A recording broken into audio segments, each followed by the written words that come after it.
a war on everything alternative. Alternative health, on alternative information in every form. And we are seeing this headed under this demonization phrase called fake news. Now, of course, if you want to see fake news, then just read the mainstream media decade after decade after decade.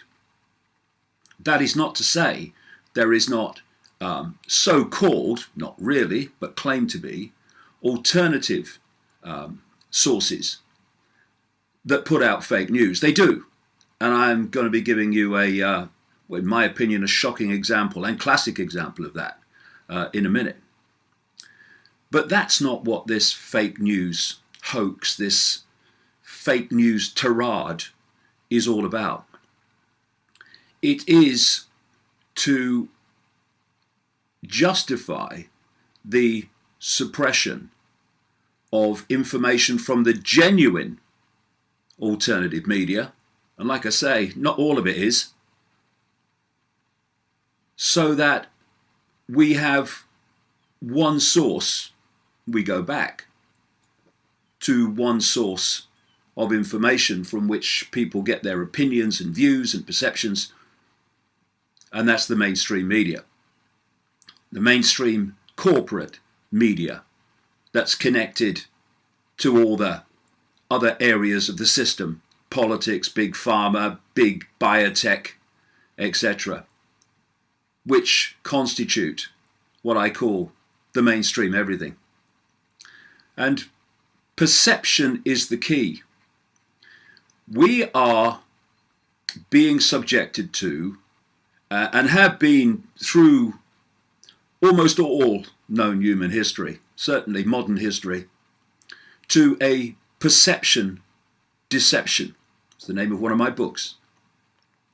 And when you are seeking to program the perceptions of your target population, then you need to control the information that they receive. Because everything comes from perception.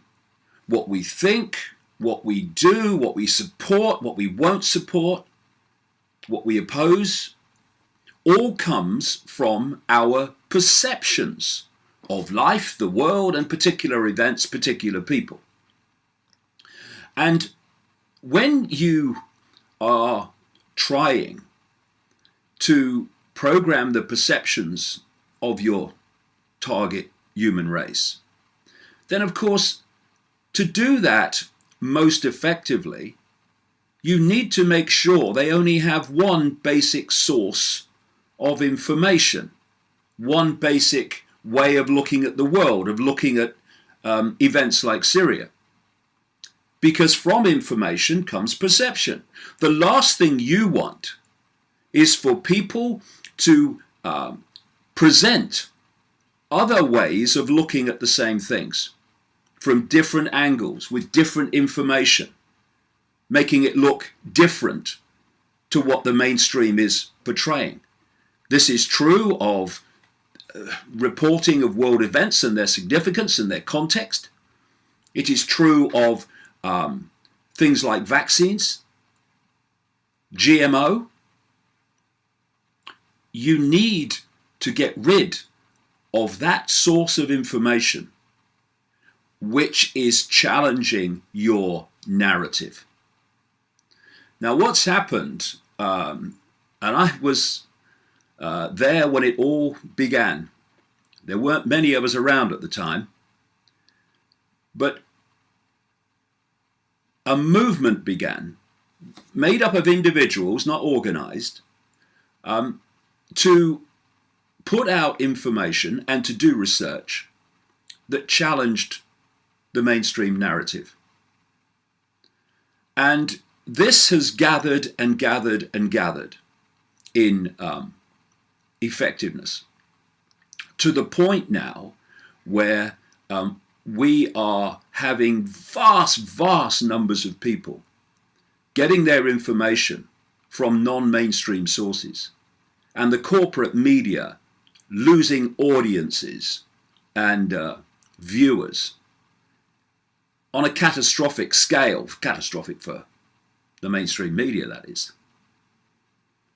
And there is also, not least as a result of alternative sources of information, a growing rejection of the established order, the established tyranny, the elected dictatorships.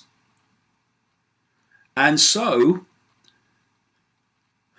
in a massive and in many ways panic-stricken response, the war on alternative sources of information has now gone into top gear. Everywhere you look, fake news, fake news. And of course, what's it's being hung on is that it was fake news that got Donald Trump elected. What got him elected was the perception, wrong, I would suggest, but the perception that he was outside of the system, that he was outside the political class and establishment. That's what got him elected. And to hear Hillary Clinton this week saying that fake news is a danger to people. This is the queen of fake news, exposed in WikiLeaks emails released as the Clinton campaign was in cohorts with mainstream media corporate outlets to manipulate information to the benefit of Hillary Clinton. Hillary Clinton lost that election because she has a history of pure evil and breathtaking mendacity and corruption. And people rejected it in very large numbers. Nothing to do with fake news. What in the end did for her was the truth coming out, ironically. So we have this focus now on what is called fake news, and this is what happens. I'm not saying for a minute there isn't fake news in what people call the alternative, but like I say, if it's fake news, it's not alternative. It's just another version of the mainstream techniques of a manipulation. But the idea is to use that and use this all-encompassing term of fake news to target the genuine alternative media, which does professional research and professionally make sure in every way it can that its facts are right before it goes public with them. That's nothing like, whew, are you kidding? That's nothing like the totality of the alternative media. But that's the part of it that they're targeting, because that's the one that's dangerous to them. And of course, mainstream media loves all this. Of course it's going to jump on this coordinated, blatantly so, attack on the alternative media under this fake news banner. Because it wants to protect itself. It wants to protect itself from the rejection of people. And thus it supports it. And what you get is, as long as you are going along and you're not a danger to this global agenda that I've been exposing all these years, then you're basically left alone. When there was an alternative media that wasn't actually that influential because it was in its early days, just left alone, really. No problem.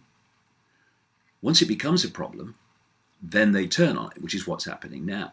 In the same way, as long as you are in vast, overwhelming numbers accepting vaccinations and your children being vaccinated, well, okay. Oh, no, it's not compulsory. No, it's a choice. As long as everyone does it, that's fine. Now, people in ever greater numbers are rejecting that by doing research into actually what the consequences are.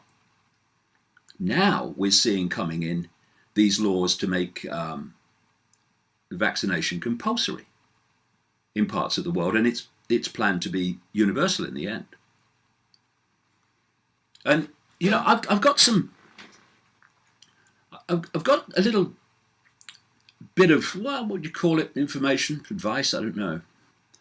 Maybe you could call it seeing things for what they are in terms of the mainstream media. So, mainstream, this is why your audiences are collapsing and your credibility has never been lower. People in ever greater numbers are sick and tired of your lies, your bias, your systematic manipulation of so-called news and information, and the fact that they are realizing ever more clearly that you are just an arm of the very establishment you should, if you were real journalists, be holding to account. That's why what's happening to you is happening, not because of any fake news, but because of your fake news, decade after decade after decade. I mean, this is a report this week in a mainstream newspaper about the fact that the terrorists, because that's what they are,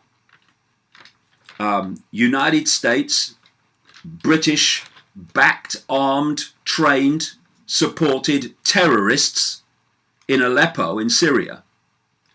This is the report on how they have been virtually now removed from Aleppo after the extraordinarily grotesque treatment of people, civilians, children, under their control in parts of that city. Instead of celebrating the fact that these people have been freed now in great numbers from that tyranny, from that horror, this is what you get. With Syrian city falling to Assad and Putin, the executions of women and children begin a meltdown of humanity. Evidence? Bugger all! There's no one on the ground there in terms of correspondence. They're getting their information from, if you call it that, from sources that are absolutely not to be trusted. I mean, it quotes here the White Helmets. The White Helmets, who are an organization supposedly created to help people in a humanitarian way, who are funded by all the players who have funded, armed and trained these terrorists, including ISIS, United States, Britain, EU, etc. Oh yeah, that's an unbiased source. And they also quote over and over again in terms of Syria, the mainstream media, an organization called the Syria Observatory for Human Rights. Oh, that sounds grand. Oh, bet they've got a big building. They must be in Syria. They must. You're going to quote them at what's happening in Syria in such detail with unquestioned, questioning their accuracy. Do you know what the Syria Observatory for Human Rights is? One man. But at least he lives in Syria. No, he doesn't. He lives in Coventry, in England. or the Syria Observatory for Human Rights said this is terrible what Assad's doing. The man in Coventry hates Assad. And the mainstream media talk about fake news. Do they have mirrors in these buildings? I guess they must not. Within 24 hours, an estimated 10,000 people had fled the horror, but last night there were at least 50,000 still trapped. We're seeing in other mainstream sources things like 100,000 people are still under siege from Assad and the Russians. Evidence?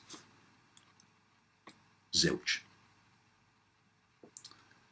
And, you know, there are so many ironies in this. I'll give you another one. When the mainstream media has played its part, which is the idea of destroying the alternative, then do you think this hidden hand that wants rid of the alternative media, for reasons I've discussed, is going to allow any part of the mainstream media to tell the truth about anything? Have you seen how the mainstream media even has been targeted more and more around the world in terms of suppression of what it can say? Talk about turkeys campaigning for Christmas. So it's the Russians, it's the Russians, it's the Russians all the way through the mainstream media. It's the Russians that manipulated the American election. Evidence? Oh, the CIA said. Yes, the CIA, who has a history of mendacity that is truly staggering. If the CIA ever told the truth, it would genetically implode from the shock. It's the Russians, I burnt me toast, it's the Russians, oh yeah, it's the Russians, he burnt his toast. It's pathetic.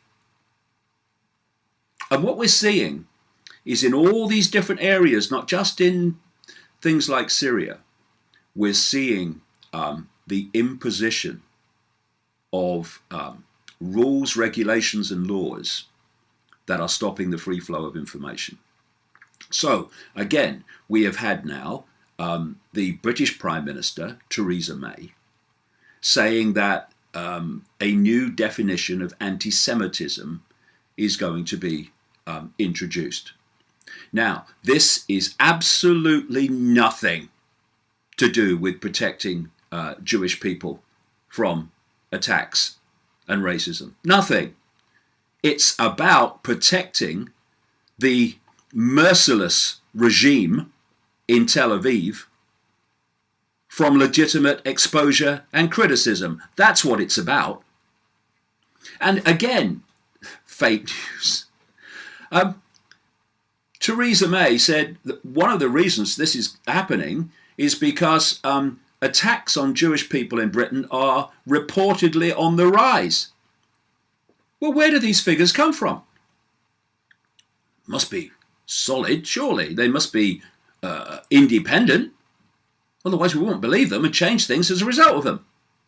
Well, these figures come from an organisation originally set up by the British Board of Jewish Deputies, the big Jewish organisation in Britain, which is now, what was set up is now a charity, where the guy running it gets a really fat salary every year. And it is founded on donations, massive donations, from Jewish people who are frightened of racism and attacks. So, will they go on funding that unless they believe that they are in danger from these attacks and they're rising? The question answers itself. And yet we're taking reports from these organizations, or this organization in this case, on attacks, anti-Semitic attacks in Britain. Everywhere you look, there are vested interests providing so-called information on which the world changes. And free flow of information is suppressed. And what we're looking at now is a takeover of information, a gathering global ministry of truth, as Orwell called it in 1984. A ministry of truth in that book, whose real role was propaganda and revising history to suit the perception deception of the day. And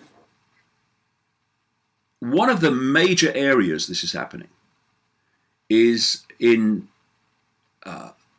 involving the internet giants of search engines, Google, the monster that is Google, and social media like Facebook, Twitter.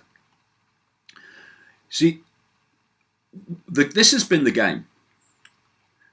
You start social media and search engines and all this stuff, and you then allow the free flow of information. And people think, oh, this is great. You understand that. They think, oh, this is great. You know, you can say what you like. You can have an opinion and all that stuff. Yeah.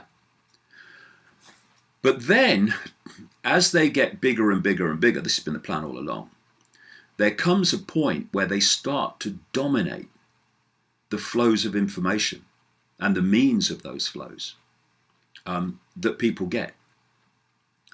And once you've reached that point where you think you're strong enough and big enough and unassailable enough, then you start censoring that information. And that's what we're seeing now.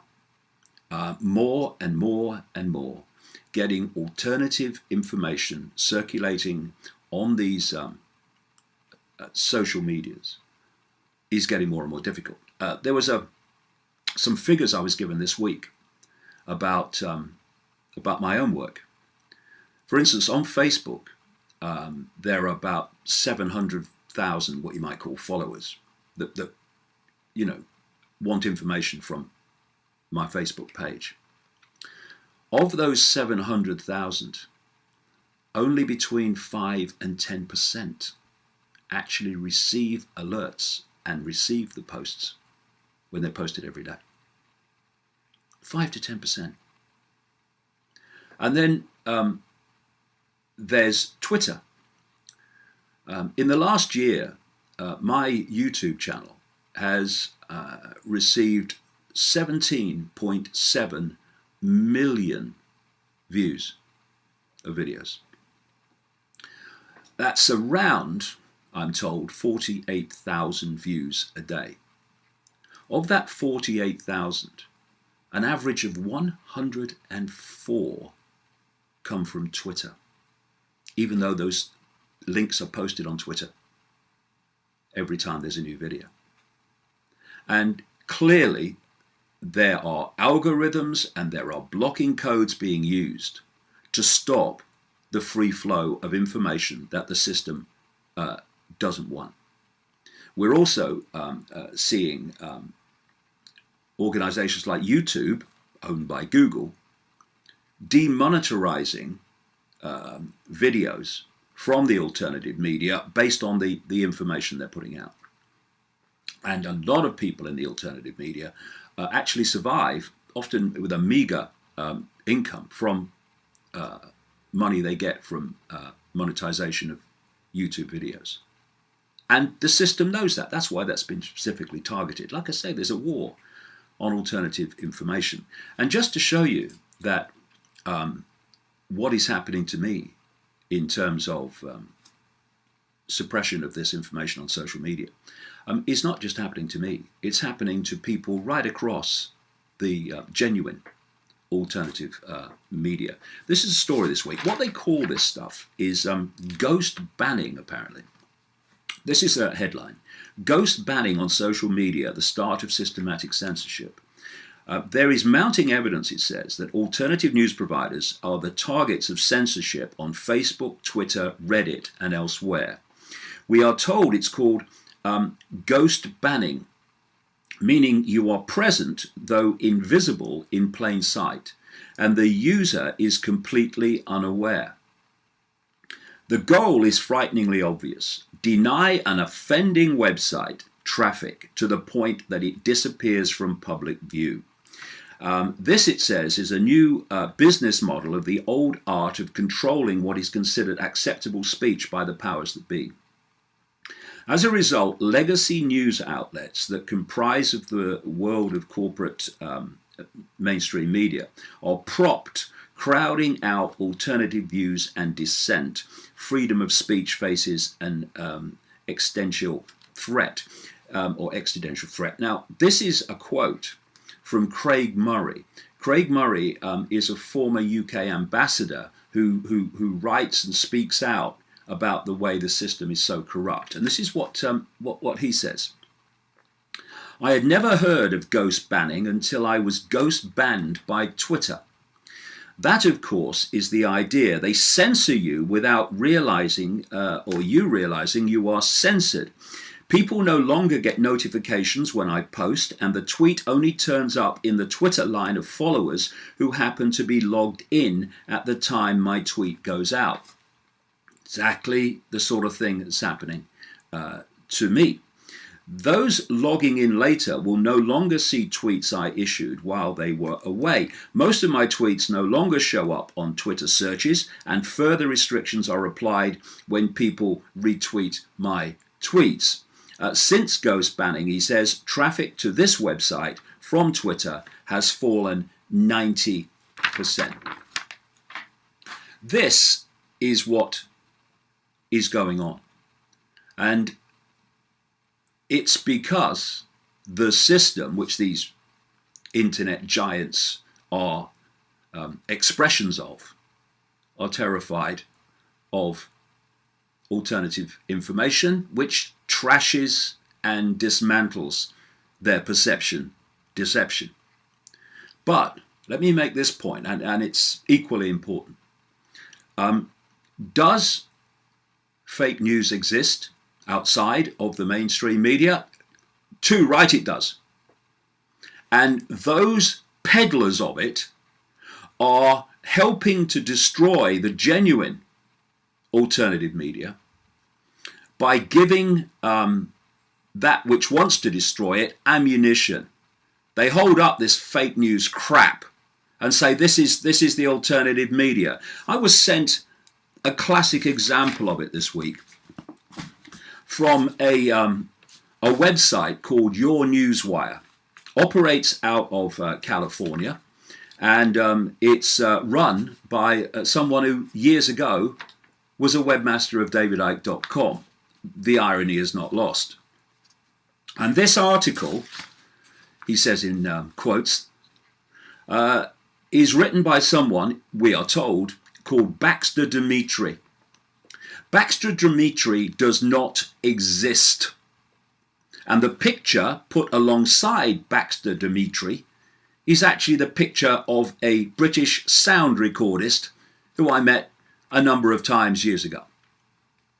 This is what the headline says. Lady Gaga, Prince Charles is not human, end quote. So this is a classic clickbait headline designed to make you click on it and add to the advertising revenue of the site. Lady Gaga, the buzz name there. Oh, Lady Gaga, Prince Charles, another one. Put them together. Prince Charles is not human. Now, people will realize that I've been talking about stuff like that for a long time, not least in books like Children of the Matrix, about a human reptilian hybrid bloodline that actually is manipulating human affairs. But I do it in books where I'm quoting people who've experienced this. I'm quoting people who have knowledge of this by name. So people can then make their own minds up based on that. But this is what this story has done, basically taking that theme and then making it up. Lady Gaga has told senior staff and associates that Prince Charles is not human, but is a hybrid that shapeshifts between human and reptilian form, straight out of my work. Apparently, Lady Gaga met Prince Charles at the Royal Variety Performance in London on December the 7th and was criticised in some quarters of the tabloid press for failing to observe royal etiquette, all that stuff. It's now been revealed. By whom? Doesn't say. Why? They don't exist. It's now been revealed that Lady Gaga avoided Prince Charles after he shapeshifted during a brief introduction. Quote, Prince Charles was 8 foot tall with yellow eyes that flicker and scaly skin the colour of an iguana. Source of the quote by Lady Gaga? Is it anywhere else? No. The Prince of Wales shapeshifted between this state and human form 2 or 3 times, quote, after introducing himself to her. She claims, Lady Gaga claims, here you go, that she saw him shapeshift in the audience while he performed her song, or she performed her song, maybe he did too, A Million Reasons. Quote, his face in the crowd flashed between human and reptile. I could see his reptile teeth glistening in the light from the other side of the room. Evidence for this? Support for this quote? Zilch. And she is supposed to have said all this, but of course never did. And then this writer, Baxter Dimitri, who doesn't actually exist, says, Lady Gaga's first-hand experiences of the reptilian Illuminati chime with my own research and second-hand accounts.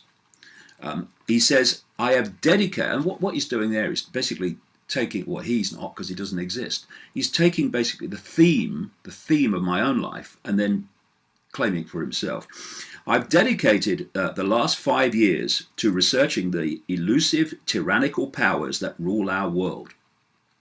Traveling to over 80 countries, what, in 5 years? Blimey. He gets around.